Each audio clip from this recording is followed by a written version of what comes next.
और हॉर्मूज की नाकेबंदी पर चीन ने अमेरिका को अब धमकी दी है। ये बड़ी खबर यहाँ पर सामने आ रही है। शिप की आवाजाही में कोई दखल ना दे, ये चीन यहाँ पर सीधे तौर पर चेतावनी देता हुआ नजर आ रहा है। ईरान के साथ हमारा ऊर्जा समझौता है, ये कह रहा है चीन के रक्षा मंत्री एडमिरल डोंग जून का बयान यहाँ पर सामने आया। उन्होंने कहा कि ईरान के साथ हमारे व्यापार और ऊर्जा समझौते हैं। हम उम्मीद करते हैं कि दूसरे हमारे मामलों में दखल ना दे।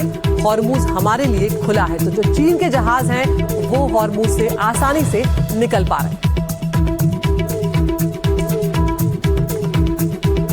और उधर सिर्फ चीन ही नहीं है जो अमेरिका को धमकी देता हुआ नजर आ रहा है। यहां पर रूस की तरफ से भी कड़ी चेतावनी अमेरिका के लिए सामने आई है। हॉर्मूज की नाकेबंदी पर रूस ने अमेरिका को चेतावनी दी है। हॉर्मूज की नाकेबंदी से दुनिया पर बुरा असर पड़ रहा है। रूसी राष्ट्रपति व्लादिमीर पुतिन के प्रवक्ता दिमित्री पेस्कोव ने कहा है कि हॉर्मूज की नाकेबंदी से अंतर्राष्ट्रीय बाजारों पर नकारात्मक प्रभाव पड़ेगा और इसी के चलते अब यहाँ पर रूस और चीन जो हैं वो भी खुलकर अमेरिका को चेतावनी देते हुए नजर आ रहे हैं, क्योंकि हॉर्मूज एक ऐसी कमजोर नब्ज हो गई है जिसे ईरान ने दबा दिया है और अब उसको लेकर दुनिया भर में चिंता बढ़ती जा रही है।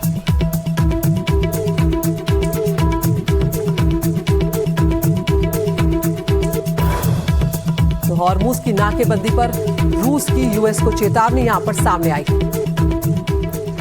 तो एक तरफ जहां रूस और चीन ने ट्रंप को नाकेबंदी पर धमकी दी है, वहीं अमेरिका के साथ खड़े रहने वाले देश भी अमेरिका से दूरी बनाते हुए नजर आ रहे हैं। अमेरिका के साथी यहां पर कौन कौन है वो भी हम देख सकते हैं कि किस तरह से वो टूटते हुए अब नजर आ रहे हैं। हॉर्मूज पर ब्रिटेन का अमेरिका को झटका यहां पर सीधे तौर पर नजर आया। नाकेबंदी में यूएस के साथ नहीं है, ये ब्रिटेन के प्रधानमंत्री कीर स्टारमर ने साफ कर दिया है। कनाडा का जो रक्षा बजट है वो बजट का 70% यूएस को नहीं देगा, ये बात यहां पर सामने आई। हॉर्मूज की नाकेबंदी में फ्रांस भी शामिल नहीं होगा। तो एक एक करके आप देखिए, जिन लोगों को लेकर या जिन देशों को लेकर डोनाल्ड ट्रंप दावा करते नजर आ रहे थे वो अब छिटकते हुए अमेरिका से नजर आ रहे हैं, क्योंकि वो अमेरिका की ये जो नीति है उससे सहमत नजर नहीं आ रहे हैं। यहाँ पर एक और इमैनुअल मैक्रो जो फ्रांस के राष्ट्रपति, उन्होंने कहा है कि हम पीस मिशन लेकर जाएंगे। हॉर्मूज पर इटली ने भी यूएस का साथ छोड़ दिया है। कूटनीति से तनाव कम किया जाए, ये यहाँ पर मेलोनी का कहना है, जो इटली के प्रधानमंत्री हैं। वो कह रही है कि यहाँ पर डिप्लोमेसी का इंतजार करना चाहिए। तो क्या कुछ यहाँ पर कहा जा रहा है वो भी हम देखते चलते हैं।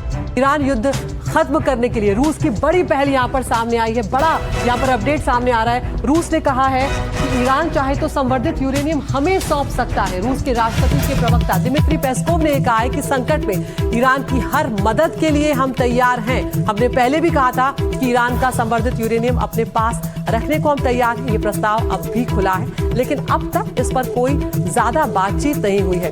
तो रूस यहाँ पर सीधे तौर पर ईरान को ये ऑफर दे रहा है कि हम तनाव खत्म करने के लिए तैयार हैं, हर मदद को तैयार हैं, और अगर ईरान चाहे तो वो अपना संवर्धित यूरेनियम हमें सौंप सकता है। क्या ईरान ऐसा कोई फैसला लेगा, ये आने वाले वक्त में देखने को मिलेगा। लेकिन यहाँ पर रूस की तरफ से ये कहा गया है कि संकट में हम ईरान की हर तरह से मदद को तैयार हैं।